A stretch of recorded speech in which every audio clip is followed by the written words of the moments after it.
Mateus capítulo 7, verso 24. Nós vamos ler até o verso 27, uma leitura responsiva. Eu vou ler os pares e a igreja os ímpares. Mateus capítulo 7, verso 24 diz assim: todo aquele, pois, que ouve estas minhas palavras e as pratica, será comparado a um homem prudente que edificou sua casa sobre a rocha. Verso 25.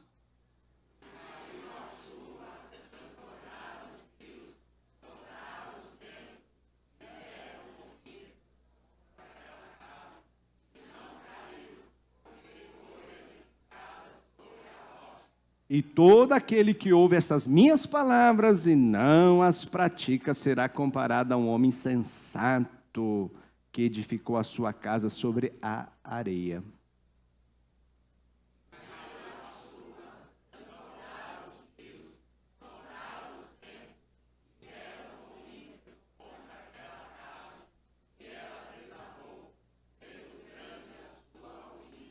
Amém. Podeis se assentar, que o Senhor complete a vossa palavra em vosso coração.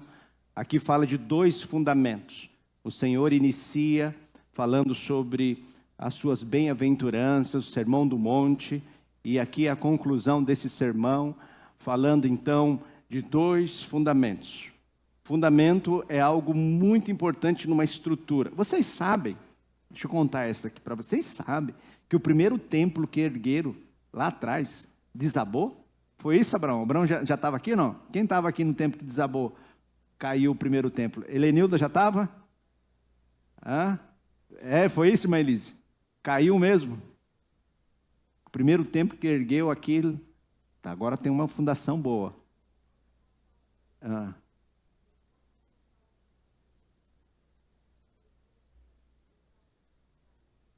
Que derrubou. Então, a fundação é muito importante, queridos irmãos, muito importante, para que quando vier a chuva, quando vier a tempestade, a sua casa permaneça. E aqui, dois homens construíram e fizeram uma fundação diferente, um sobre a rocha e o outro sobre a areia. Qual que vai permanecer diante da chuva? Diante da tempestade? A palavra vai dizer que aquele que constrói sobre a rocha é aquele que ouve a palavra e pratica. Este é o prudente. Mas aquele que ouve a palavra e não pratica é o imprudente que constrói a sua casa sobre a areia. Que você que tem ouvido a palavra de Deus, que você tenha entendido, que você obedeça, que você atenta para a palavra de Deus, para que a sua casa possa permanecer. No capítulo 7, nós encontramos algumas lições que ele fala nesse sermão. Capítulo 7, verso 1, ele diz assim: não julgueis, vamos juntos? Não julgueis para que não sejais julgados. Vocês acham que nós como crentes não devemos julgar nunca? O que vocês acham? Este é um dos textos mais conhecidos, até por pessoas que não são crentes. Eles até vão dizer para nós, quando a gente começa a evangelizar, começa a apontar para eles alguns comportamentos pecaminosos, e eles viram para nós e falam assim: mas Jesus não disse para você não julgar? Foi isso que Jesus disse? Para nós nunca julgarmos?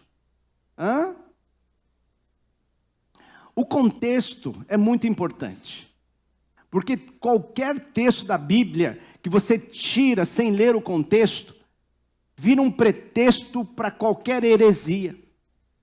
Porque existem milhares de igrejas, porque alguém pegou um texto e fez daquela uma doutrina separada do seu contexto. E aí nós temos muitos ensinamentos. Alguns teólogos vão dizer que da Bíblia surgiu muitas heresias. Por quê?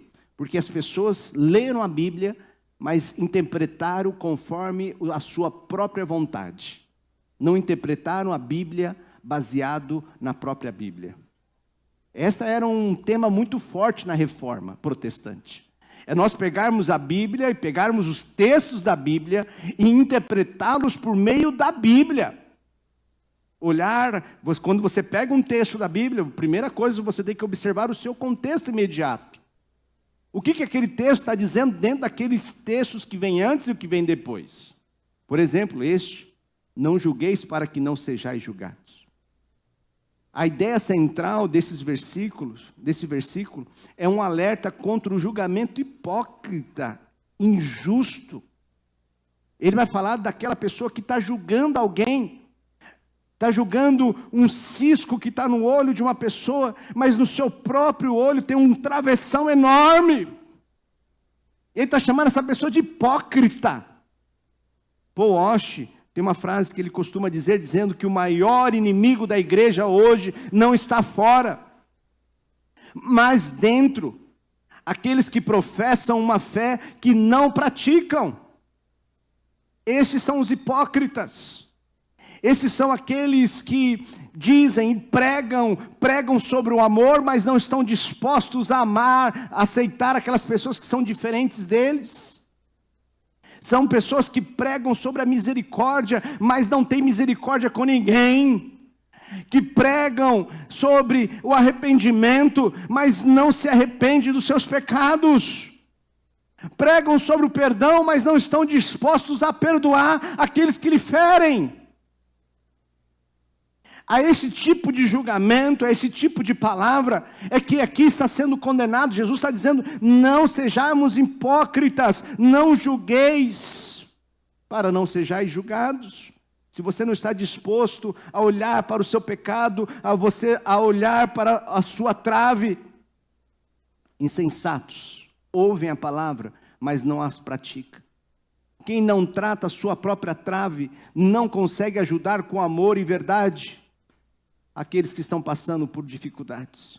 O Evangelho nos chama a cair aos pés de Cristo como pecadores necessitados, antes de querer ser cirurgiões espirituais, antes de ficar apontando para o pecado de outras pessoas, que nós sejamos humildes e reconhecemos em nós mesmos o quanto somos pecadores, o quanto somos falhos.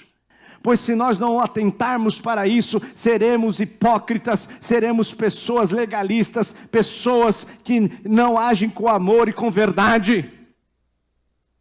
Temos dificuldade sim, o Senhor nos chama sim, para olharmos para este mundo vil, e podemos discernir o que é verdade e o que é errado. Nós temos sim um padrão de vida, nós temos uma moral de ética para que nós possamos seguir, e esta é a palavra de Deus, esta é a palavra de Deus.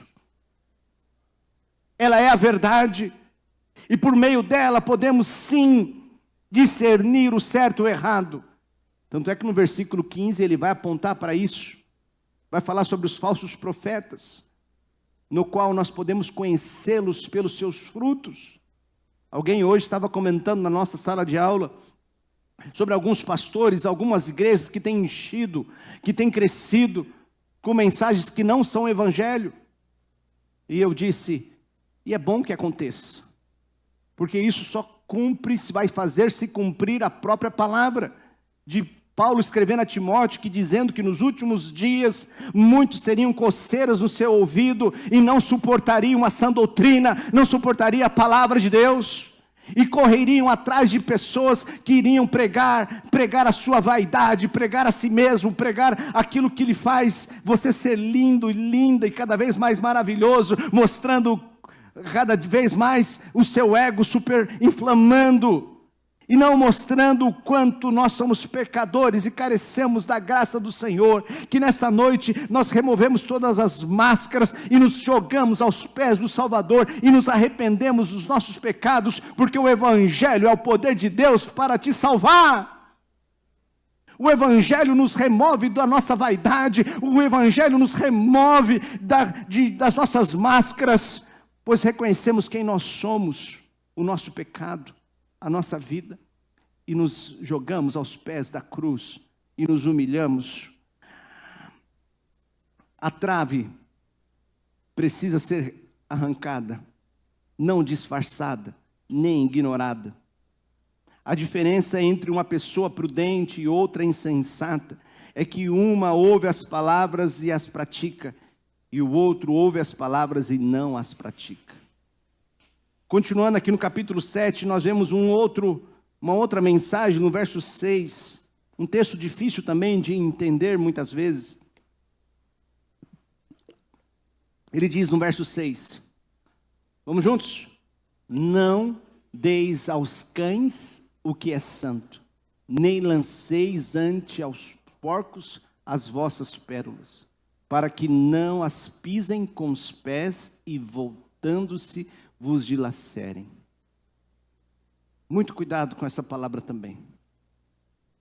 Às vezes ela é muito mal interpretada. É muito difícil. E a gente tem que ter muito equilíbrio, muita humildade com esse texto. Ou melhor, com as pessoas.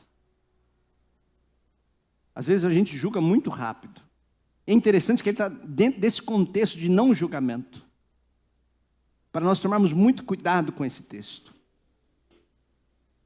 Quando nós olhamos para o verso de número 6, Jesus aqui está usando uma figura, uma linguagem figurada, para ensinar discernimento espiritual. Ele alerta os discípulos sobre não oferecer verdades sagradas, o Evangelho, as Escrituras, os princípios do reino, a pessoas que zombam da fé, desprezam as coisas de Deus, ou rejeitam repetidamente a verdade com hostilidade. Cães e porcos, no contexto judeu, eram símbolos da impureza e desprezo, animais considerados impuros na lei. Jesus usa esta imagem para ilustrar pessoas que, por sua atitude rebelde, tratariam as verdades de Deus com escárnio ou violência. Não significa que nós não devemos evangelizar, mas que há momentos em que insistir pode ser inútil ou até mesmo perigoso. E o discernimento é essencial para saber quando avançarmos ou recuarmos. Então, muito cuidado com esse texto. Nós temos que ter discernimento. A fé não é para todos. Infelizmente, há pessoas que blasfemam tanto contra o Espírito e escarneiam da palavra, do Evangelho, do povo de Deus, e que muitas vezes não adianta insistência. Precisamos partir para outro. Precisamos levar para aqueles que o Senhor tem separado para a salvação. É difícil esse texto. Porque muitas vezes esse cão, esse porco, está perto da gente. Mas nós temos que saber a medida até onde nós podemos ir. O Salmo de número 1 nos alerta para que nós possamos ser pessoas felizes e bem-aventuradas. Talvez fazendo uma conexão com esse texto, nós podemos pensar que um caminho de uma pessoa feliz, uma pessoa bem-aventurada, diz o salmista no Salmo 1. Vamos juntos? Felizes são aqueles que não se deixam levar pelos conselhos dos maus, que não seguem o exemplo dos que não querem saber de Deus, e que não se juntam com os que zombam de tudo que é sagrado. Você quer ser feliz? Pergunta à pessoa que está ao seu lado, você quer ser feliz? Se afasta dos cães e porcos. Você não entendeu? Pergunta à pessoa de novo, você quer ser feliz? Você vai ter que se afastar dos cães e porcos.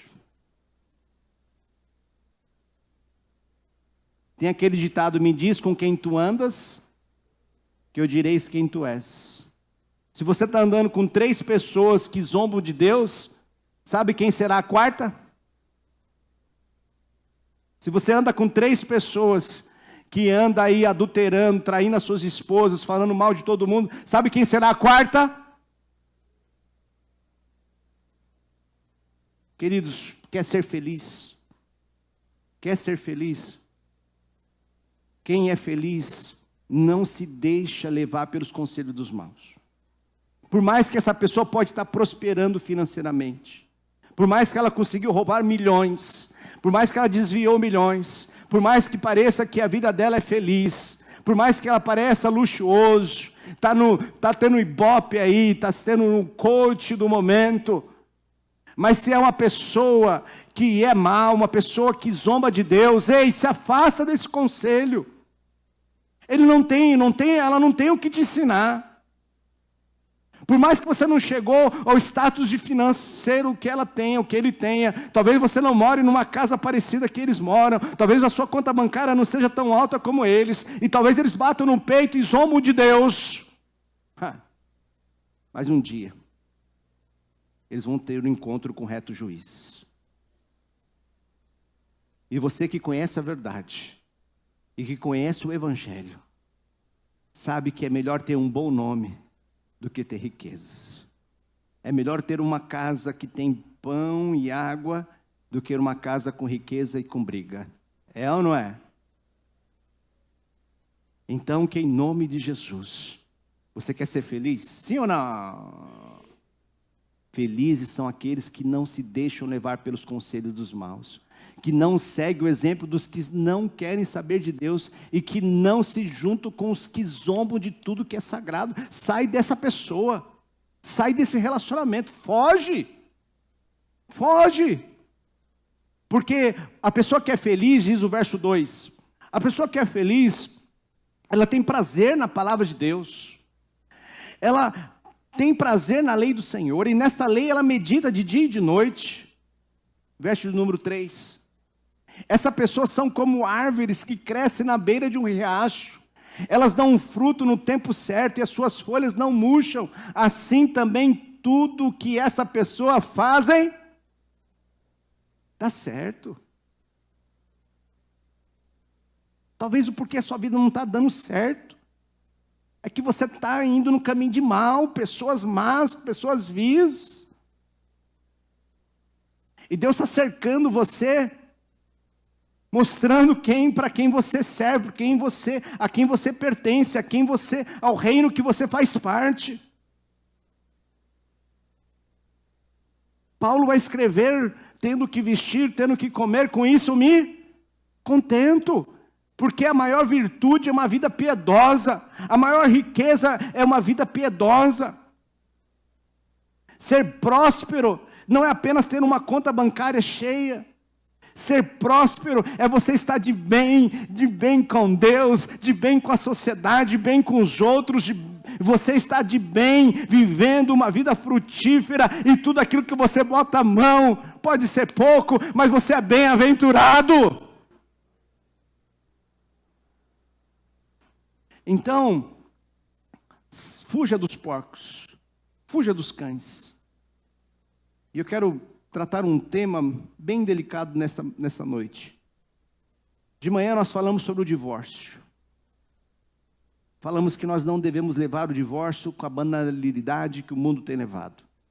Eu disse pela manhã que nós, crentes, não casamos para ver se vai dar certo. Nós casamos para fazer dar certo. Há situações que pode acontecer o divórcio? Infelizmente sim.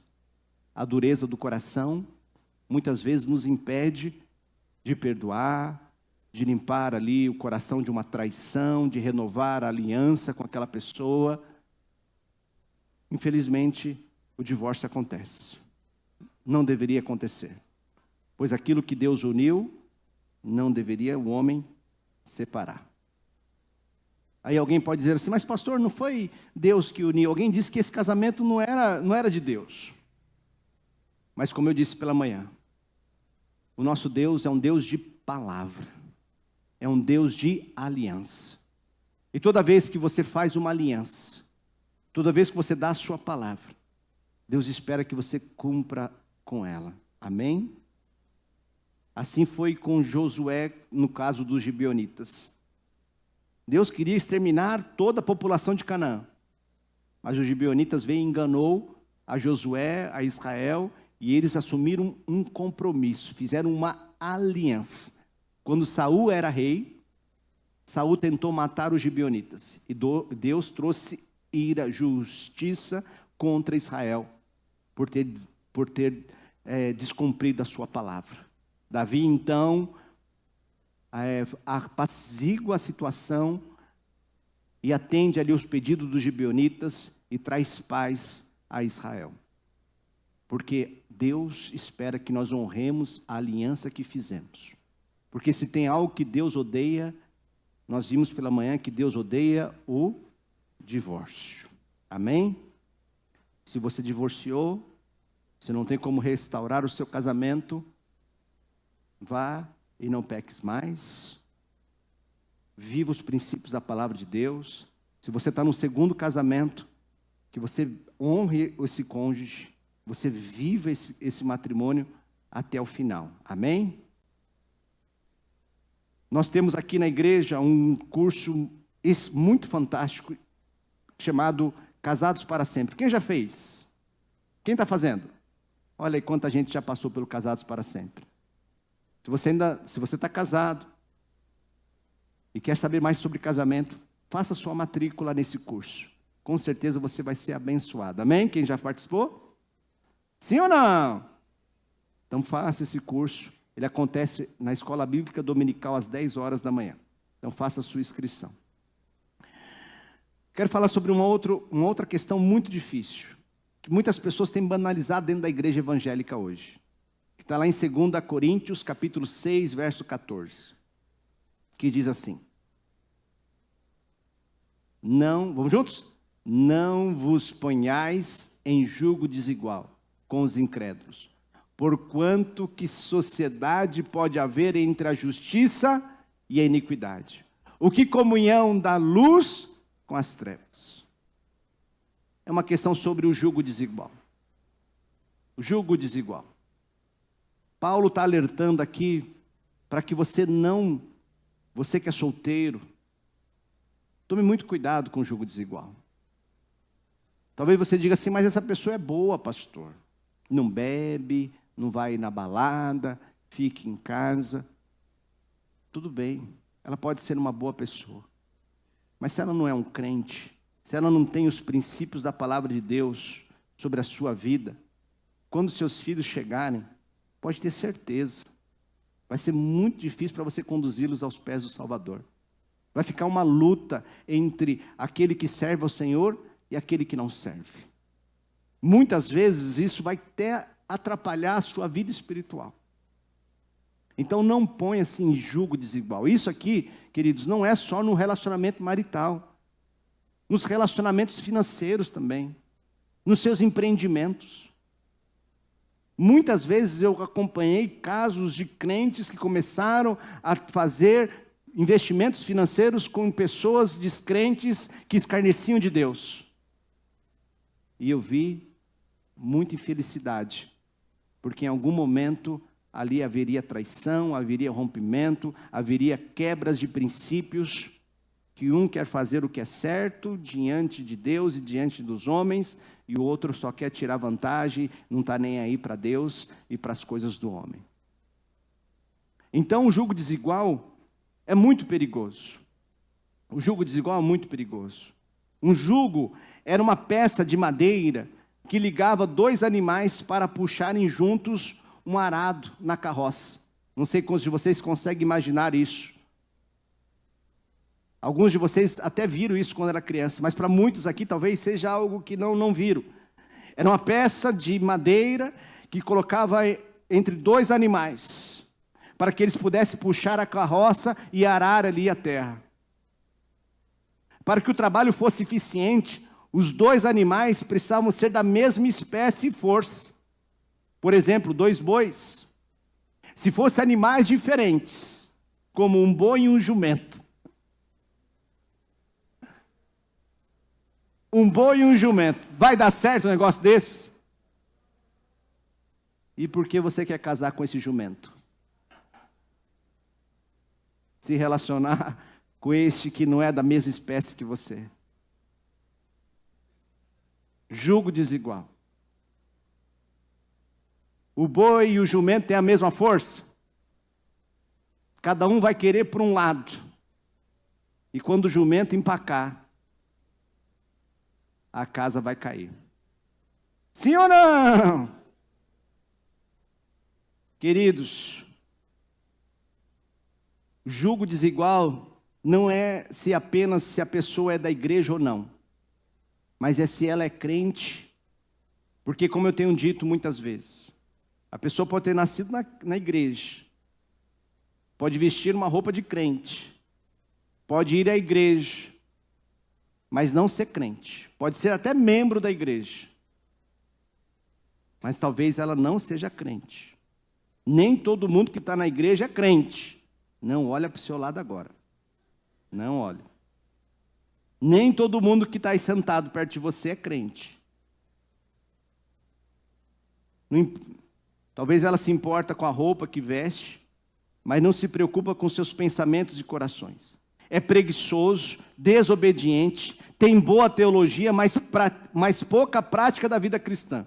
É capaz de ganhar um debate bíblico, mas incapaz de vencer as suas tentações. Então, antes de se colocar num julgo com alguém, observe se essa pessoa realmente segue a palavra de Deus com seus princípios. Veja como ela investe o seu recurso, o seu dinheiro. Veja como ela trata os seus pais. Viu, jovens? Veja como ela ou ele é dentro da sua casa. Porque depois que você casar, não adianta levar essa moça para dentro de casa, sabendo que ela não lavava uma louça dentro da casa dela. E depois ficar cobrando da moça, falando, você não vai lavar a louça, você não vai fazer almoço. Agora, depois que você trouxe essa moça para dentro da sua casa, você não acha que é meio tarde para isso, não? Você não olhou para esse rapaz, que era despreocupado da vida, papai e mãe pagavam as contas, agora chega dentro de casa, não quer pagar uma conta de luz, nem de água, colocar arroz e feijão dentro de casa, vai ficar brigando com ele agora. Você não acha que é meio tarde para isso, não? Não era bom ter conversado antes? Não era bom ver se realmente estão debaixo do mesmo jugo, da mesma autoridade? Estão dispostos a aprender? Para justificar, alguns vão dizer, não, pastor, é um bom rapaz, uma boa moça, mas não é crente. Relacionamentos que nos afastam de Cristo precisam ser avaliados com seriedade, pois sua casa estará sobre a areia. Sobre a areia. Olha só o que diz em 2 Crônicas, capítulo de número 20. Um rei, um homem de Deus, chamado Josafá, teve uma grande vitória diante de Deus. Um homem de Deus. Contudo, ele quis fazer negócio com um incrédulo. Diz assim o texto. Mais tarde, o rei Josafá se tornou aliado de Acázias, rei de Israel. Acázias era filho de Acabe, de Jezabel, que vivia uma vida cheia de... O que um homem de Deus vai se relacionar com Josafá vai se relacionar com um homem de maldade. Tornou-se aliado, se tornou sócio no empreendimento. Olha só o empreendimento, verso 36. Eles fizeram um acordo para construir navios que fossem até a Espanha. E os navios foram até construídos. Verso 37. Mas um homem de Deus profetizou o seguinte: o Senhor Deus vai destruir o que o Senhor construiu, porque o Senhor se tornou aliado de Acázias. Os navios, o que aconteceu com os navios? Vamos juntos? Os navios se quebraram e não puderam ir até a Espanha. Quem é o seu aliado no seu negócio, meu irmão? Faça aliança com Deus. Se Deus fosse o seu sócio, a Bíblia diz que quando Deus age, ninguém pode impedir. Agora você vai atrás de uma aliança com um incrédulo, com um homem vil, com maldades. Vai dar ruim esse negócio, em algum momento. E ainda mais, o filho de Josafá, nesse relacionamento de Josafá com Acázias, vai se relacionar com a irmã dele. Olha só, não bastou ter problema nos seus negócios. Agora o filho se apaixona e casa com a irmã do seu sócio. E o que acontece? Veja o capítulo seguinte, verso número 6. Vai dizer que o filho de Josafá, então, ele vai matar os seus irmãos, vai cometer uma grande maldade em Judá. E ainda mais, verso número 6. A mulher dele era filha do rei Acabe, de Israel, e por isso Jeorão seguiu os maus caminhos de Acabe e dos outros reis de Israel. Jeorão pecou contra Deus, o Senhor. Não trouxe maldição apenas para os seus negócios, mas trouxe maldição para a sua futura geração. Seu filho matou os seus irmãos e viveu no pecado de Acabe e morreu no pecado. Tudo porque um dia foi se relacionar com um jugo desigual. Querido, isso é muito sério. O que tem, Paulo está dizendo, o que tem a luz com as trevas? A diferença entre uma pessoa prudente e outra insensata é que uma ouve as palavras de Deus e a pratica. E o outro ouve a palavra de Deus e não pratica. Aonde você está construindo a sua casa? Qual é a fundação que você tem sobre a sua casa? Me diz com quem tu andas, que eu direis quem tu és. Sua vida está iluminando ou sendo obscurecida nesse relacionamento. Você pode acender uma vela num quarto escuro, mas nunca a escuridão vencerá a luz, a menos que você apague a chama. Quando você se coloca em um jugo desigual, com pessoas tolas, escarnecedoras de Deus, o que você acha que vai acontecer com a chama da sua fé? A diferença entre uma pessoa prudente e outra insensata é que uma ouve a palavra de Deus e a pratica, e o outro ouve a palavra de Deus e não a pratica. Ainda no capítulo 7, os diáconos, a equipe de louvor aqui na frente, nos ensina sobre duas portas. Mateus capítulo 7, verso 13. Ele diz assim, vamos juntos? Entrai pela porta estreita, larga é a porta, e espaçoso o caminho que conduz para a perdição, e são muitos os que entram por ela. Verso 14, porque estreita é a porta, e apertado o caminho que conduz para a vida, e são poucos os que acertam com ela. São poucos. São poucos. Oxalá o Senhor que nesta noite você compreenda esta palavra e que você saiba o caminho que você está andando. Ei, pecador, há um caminho muito fácil para você seguir. Um caminho que não precisa você negar a sua vontade, negar os seus desejos. Você pode fazer tudo o que você bem entender da vida e você achar que você é livre, mas na verdade ser escravo do seu pecado. Mas a palavra de Deus nos ensina que existe apenas dois caminhos, duas portas. Um caminho que conduz à vida e outro que conduz à morte. Não basta apenas você saber disso. Não basta apenas você ouvir sobre isso. Porque aquele que ouve e não pratica é uma pessoa insensata. Mas nesta noite, eu espero que você tire os seus pés do caminho da perdição e coloque no caminho do Evangelho, da porta estreita, do caminho que é Jesus. Ouvir e praticar. É negar as suas tentações, negar a sua carne, negar as suas próprias vontades, e entender que há uma vontade que é de Deus, que é boa, perfeita e agradável, e que é suficiente para tudo aquilo que você precisa. Quem é crente, diga amém. Não é assim mesmo? O mundo pode achar que precisa de muitas coisas, mas eu e você sabemos do que mais nós precisamos.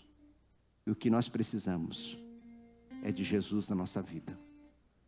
É Ele conduzindo-nos. E a cada dia você se dispa, você remova tudo aquilo que você achava que precisava. E aceite Jesus como seu Senhor e seu Salvador. Cristo deu tudo por você. Você está disposto a dar tudo por Ele? Você está tentando andar com Deus e com o mundo? Tem muita gente assim, querendo ser aquele crente Raimundo, desculpa a expressão do nome, mas aquele que tem um pé na igreja e outro no mundo. Não vai dar certo. Não dá certo você querer ficar em cima do muro. Você não vai conseguir passar pela porta estreita. Se você tentar andar pelos dois caminhos, não vai conseguir. Que nesta noite você seja prudente, que você construa e coloque a sua vida sobre esta rocha, e esta rocha é Jesus, é a sua palavra. Você não pode ter um pé no mundo e outro no reino. Precisa decidir de que lado você está. Você foi separado do mundo ao ser salvo por Cristo. Deus nos chama a ser santos, não apenas melhores ou mais morais. Hoje é o dia de romper com um jugo desigual. Hoje é o dia de caminhar na luz, não mais nas trevas. Não adie o que o Espírito Santo está falando ao seu coração. Hoje tome uma decisão. A decisão de viver uma vida prudente e construir a sua casa sobre a rocha. Queres tu abandonar a vida de pecado? Queres tu viver em santidade com Deus? Queres tu passar por esta porta estreita que te conduz à vida eterna? Jesus te chama hoje para a salvação. Seja um homem prudente e coloque a sua casa sobre a rocha, sobre a palavra de Deus. Se você que deseja nesta noite tomar uma decisão de ser um homem prudente, de andar no caminho do Senhor, ouvindo e praticando a palavra de Deus, eu gostaria de orar por você.